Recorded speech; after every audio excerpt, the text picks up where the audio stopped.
Life has been a string of tough breaks and a few lucky strikes. Losing my parents early hit me hard, like a sting that never quite goes away. But then the Smith, our elderly neighbors, took me in. That changed everything. They weren't just kind. They treated me like family, not a favor. We didn't have much, but there was warmth in that house. That mattered more. Right when I was turning 18 and planning college, they were killed in a crash. Just like that, I was back to being alone. They left me some college money and their old house.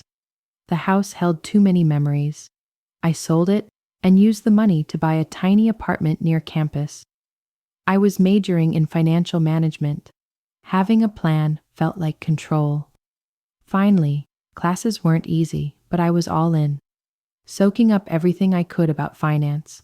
After graduation, I found steady work, nothing fancy, but solid. I kept it together during the day. Nights were harder, the city was crowded, but I'd never felt more alone. That's when Tom showed up at some crowded party I barely wanted to attend. He was loud, quick with a joke, and didn't care who was watching. He bumped into me, spilled my drink, and somehow, that was the start of everything. Seriously? I said, annoyed but more shocked than mad. Guess I owe you a drink? What was it? Tom said, still smiling. Beer, I said, keeping my smile in check. 2 beers? Coming up, he called, already heading for the drinks. That was Tom. No games, no drama, just himself. We talked for hours, about random things and nothing important. Turns out, we both liked classic movies and couldn't stand pickles. It was easy with him. By the end of the night, I didn't want to leave. A year later, he asked me to marry him. No big speech, no flowers, just a ring from his pocket while we were watching a show. Will you marry me? He asked, gripping the ring like it might disappear. I laughed, not because it was funny, but because it was exactly how we were. Yes, of course, I said, grinning. Marriage didn't change much. We were still us, just with papers. It felt solid. We stayed in my small apartment, still near the noise, but now I had someone to come home to. Life felt fuller. Nights weren't lonely anymore. Married life had its peace. But peace never lasts forever. Tom's parents, the Clarks, were kind. They lived in the suburbs and welcomed me like I'd always been family. It made sense where Liam got his calm nature. Their kindness helped patch over the grief I still carried from my own family. We're so glad you're family, Mrs. Clark would say, gently squeezing my hand. It always caught me off guard. Thank you, I mean it, I'd reply. I truly meant it. We saw them every weekend. It became a part of our routine. Those weekends were about barbecues and long coffee talks. Life felt easy, normal, until everything changed. Liam was sent overseas for a year-long assignment. It was a great career move. Terrible timing, though. Right after Liam left, both Mr. and Mrs. Clark started declining. It all went downhill quickly. When Mrs. Clark called, she sounded panicked and exhausted. Clara, I hate to ask, but I need help. He's not doing well, she said, her voice cracking. I packed and left for their house that same day. Seeing them like that rattled me. They looked nothing like before. He used to be solid, always steady, always present.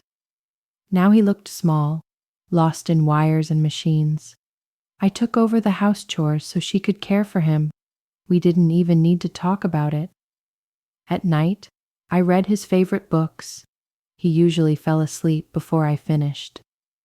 Thanks, Clara, he'd whisper on the better days, his voice barely there. Of course, I'd say, holding his hand, hoping it gave him something to hold on to. One quiet afternoon, she sat across from me at the kitchen table while I prepped dinner. She looked exhausted, older than I'd ever seen her. Clara, I hate to say this, but we're in trouble, she said, fidgeting. He was the one who kept things running, she said softly. And now, I stopped chopping. She had my full attention. We're barely hanging on, she continued. Maybe you could rent out your apartment. It would help. She couldn't meet my eyes. I didn't think twice. I'll take care of it, I said, trying to sound steady. I listed the apartment. It rented fast. Every month I wired the money, plus extra for groceries and bills. It was exhausting. Commuting from the suburbs to the city wore me down, but I kept telling myself, this is what family does, even when it hurt. You're saving us, Clara, she'd say each month. The relief in her voice was impossible to miss. That's what family's for, I'd reply, though I wasn't always sure. Some nights, lying in the guest room, listening to sirens far off, it felt like everything was on me. Liam's calls were the only thing keeping me grounded, a voice from the life I'd left behind. How are you holding up, Clara? Liam asked, his voice crackling through the call. We're fine, don't worry, I said, keeping my tone light. No point in making him worry more. Everything shifted when Vanessa arrived, Mrs. Clark's daughter from her first marriage. The energy changed the second she walked in. She had that sharp, unsettling kind of presence. I didn't know Vanessa well, but Liam had mentioned her, and from the few times I'd seen her, she was cold and distant with her parents.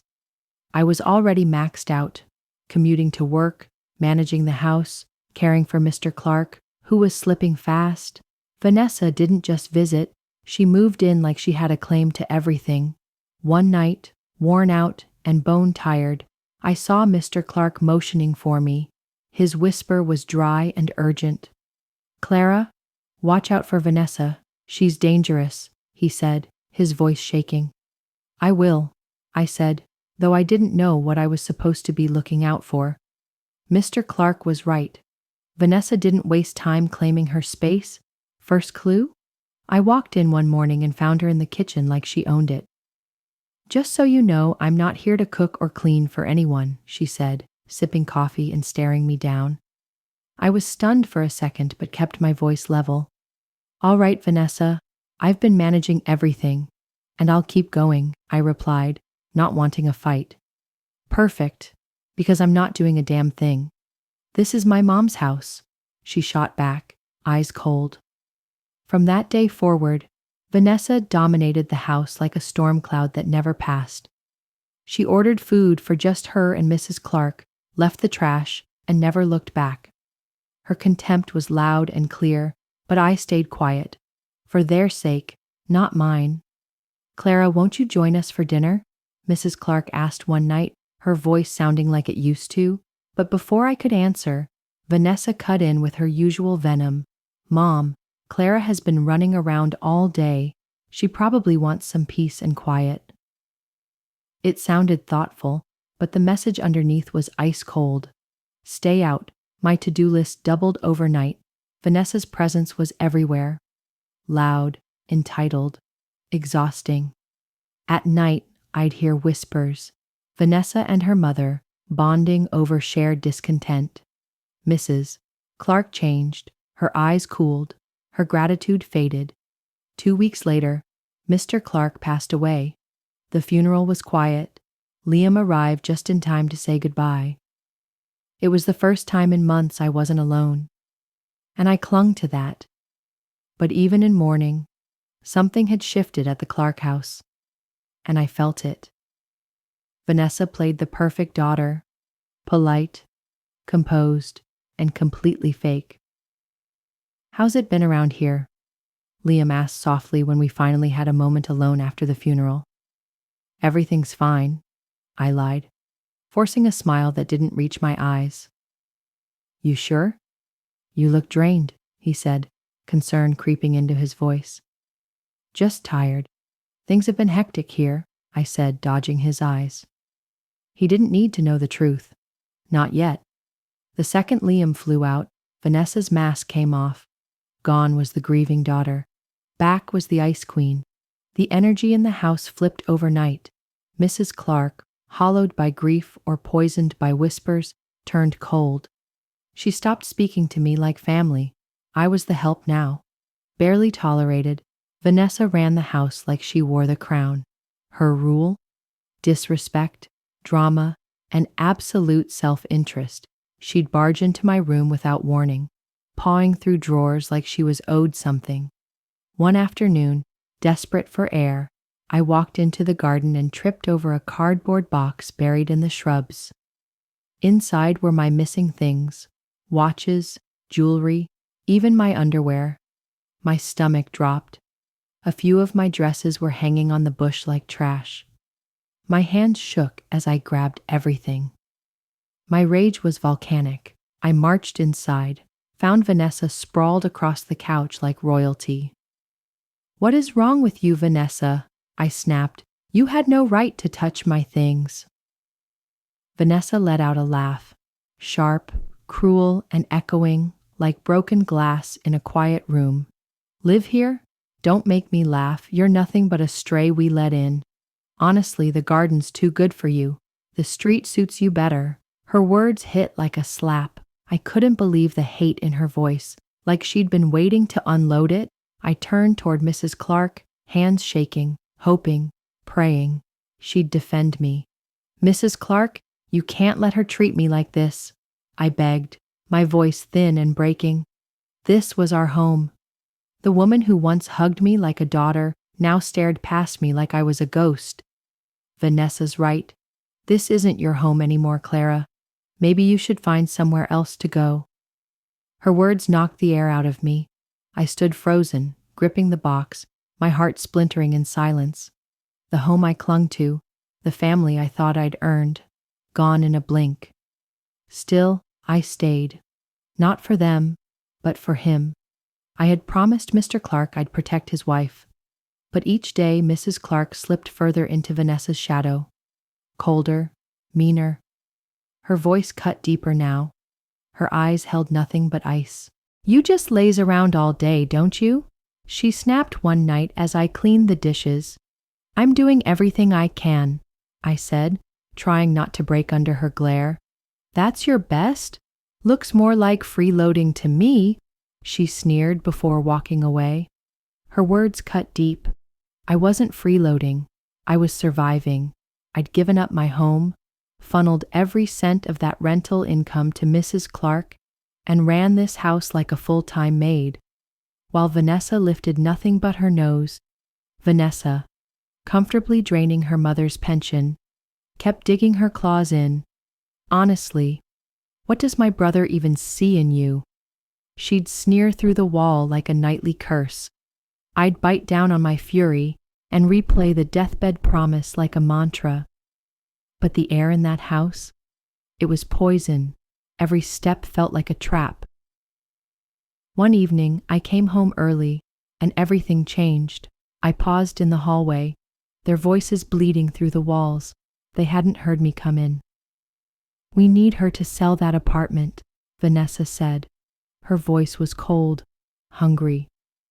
"Yeah, but how do we make her?" Mrs. Clark's voice was tight. "Clara isn't stupid. Let me handle it. I'll work her. Once she signs, we'll finally get what we deserve." Her words slid through the room like venom. They were planning to rob me blind. My blood ran cold. I had to get out. I crept back to my room, heart thudding like a war drum. They didn't even notice. That was it. I was done. I'd rather start over from scratch than stay another day. My hands trembled as I shoved the essentials into a bag. Every tick of the clock in that house felt like a bomb about to go off. I didn't say goodbye. What was the point? They didn't deserve a single word. I slipped out the back, heart pounding, and called a cab to the station like a fugitive. On the train to Liam's, my head spun with questions. Would he believe me? Or would blood loyalty win? The uncertainty choked me. But staying meant being hunted in my own home. I watched the countryside blur past, fear tangled with defiance swelling in my chest. When Liam opened the door and saw me, bag in hand, face pale, his expression twisted in confusion, worry, and something close to guilt. "Clara," he said, almost like he was seeing a ghost. What's going on?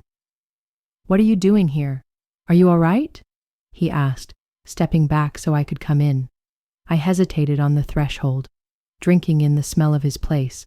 Clean, quiet, safe. No, I said, my voice cracking. Everything's falling apart. He ushered me to the couch, brows drawn tight. Talk to me, he said gently but firmly. What the hell happened? I laid it all out. Vanessa's arrival, the unraveling respect, the gaslighting, the money draining, and then the betrayal. Their plan to steal my only security? I didn't tell him sooner. I didn't want to drag him into the mess while he was trying to build our future. Liam's eyes burned. By the end, he looked like he wanted to punch a wall. Why didn't you call me the second this started? He demanded, voice tight with guilt and fury. I didn't want to make things worse, I said quietly. I thought I could carry it on my own. Clara, Jesus, Liam snapped, jumping to his feet. You're not supposed to fight that battle alone. I cannot believe my mother and Vanessa turned on you like that, he growled, raking a hand through his hair. Then he stopped, and when he looked at me, his eyes were fire and sorrow all at once.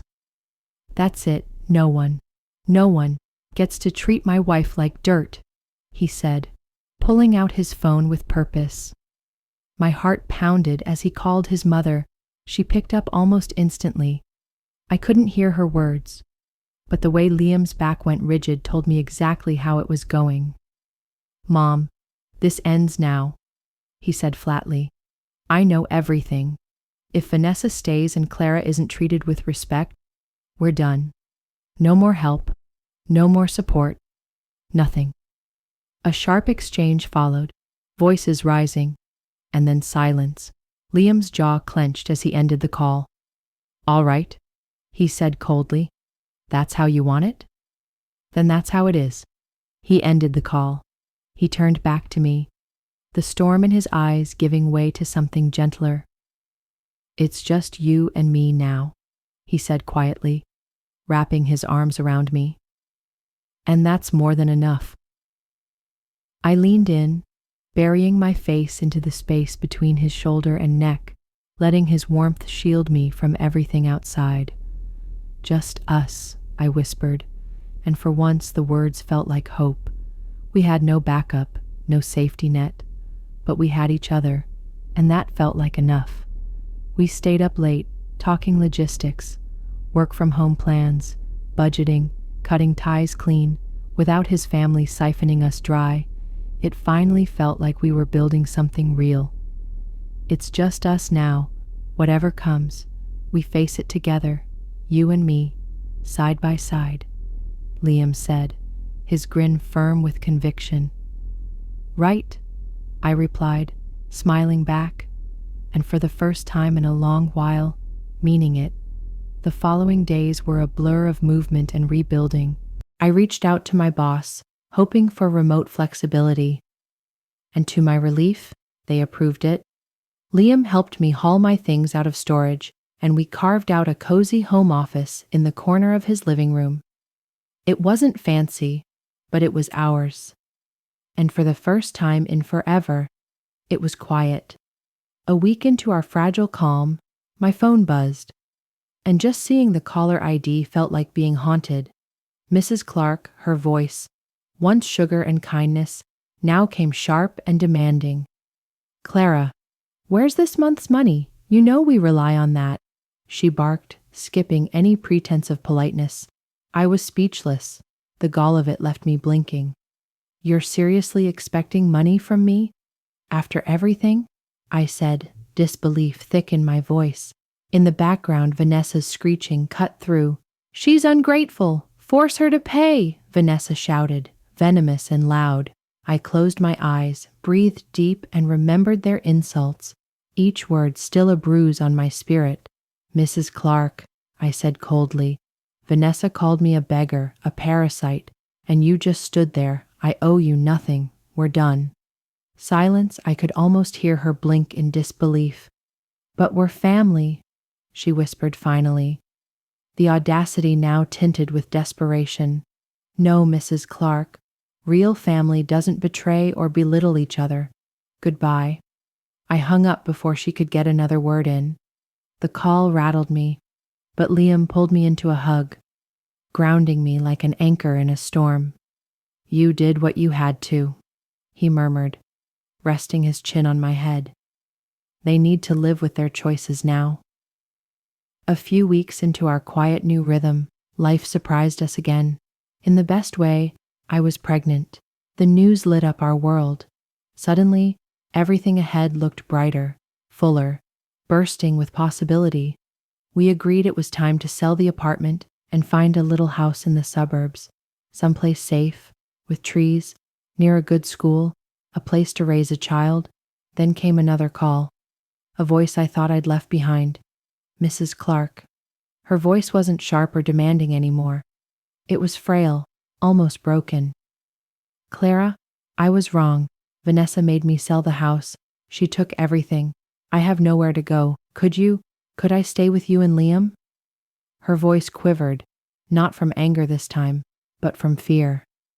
After all that had happened, this felt like the universe testing my spine.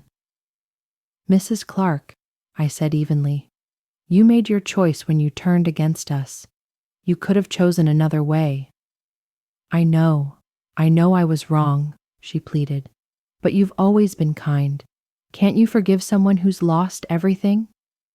I exhaled slowly, a flicker of sympathy rising, but the scars she left were still fresh. I forgave you a long time ago, I said softly. But forgiveness doesn't mean access. Like me, you'll have to live with what you've done. Then I hung up. Without hesitation, I tapped block and felt something lift from my chest. We moved ahead with our plans. A charming little house with a patch of green, perfect for a swing set and sticky summer popsicles. One quiet Sunday, I sipped my coffee slowly, half lost in the weekend paper. I turned the page and froze. Local woman arrested in major fraud scandal. Right there in black and white. Vanessa, handcuffed, defeated, her expression said it all. The pride was gone, a strange mix of shock, pity, and a small, justified satisfaction bubbled up. Liam, you're not going to believe this, I said, waving the paper. It's Vanessa. She finally got caught. Liam took the paper, his eyes narrowing as he read the details. Honestly, not shocked, but it's wild to see it in print. She burned every bridge. Now she's living with the ashes, I said quietly. Surprised by the relief washing over me, word trickled down through mutual friends. Mrs. Clark now lived in a cramped apartment, juggling 2 part-time jobs. Her pension barely covered rent, let alone the debt Vanessa dumped on her. You hear what happened with your mom? Matt asked one night over beers in the backyard. Barbecue was sizzling on the grill behind us. Yeah, Liam said, turning a patty with quiet finality. I know. She made her bed, he added simply. Now she's got to lie in it. Matt nodded, wisely letting it drop. Yeah, you're right. Just figured you deserved to hear it. The conversation moved on, easing into sports scores and weekend plans as the grill hissed behind us. Life kept rolling forward, and so did we. Everything changed the day Arya arrived, like color flooding into a black and white world. Parenthood rearranged everything. It rewired our hearts, softened old scars, and gave our lives new meaning. She's really ours, I whispered to Liam as we stood side by side, watching Arya breathe softly in the glow of the nightlight. She's perfect, Clara, he whispered back, blinking fast. Absolutely perfect. Every tiny milestone felt like magic. The first smile, the first roll, the tiniest little sneeze. She was our soft reset. A second chance wrapped in pink blankets and sleepy coos. The days were quiet, ordinary, but every smile, every cuddle, stitched together a new kind of happiness.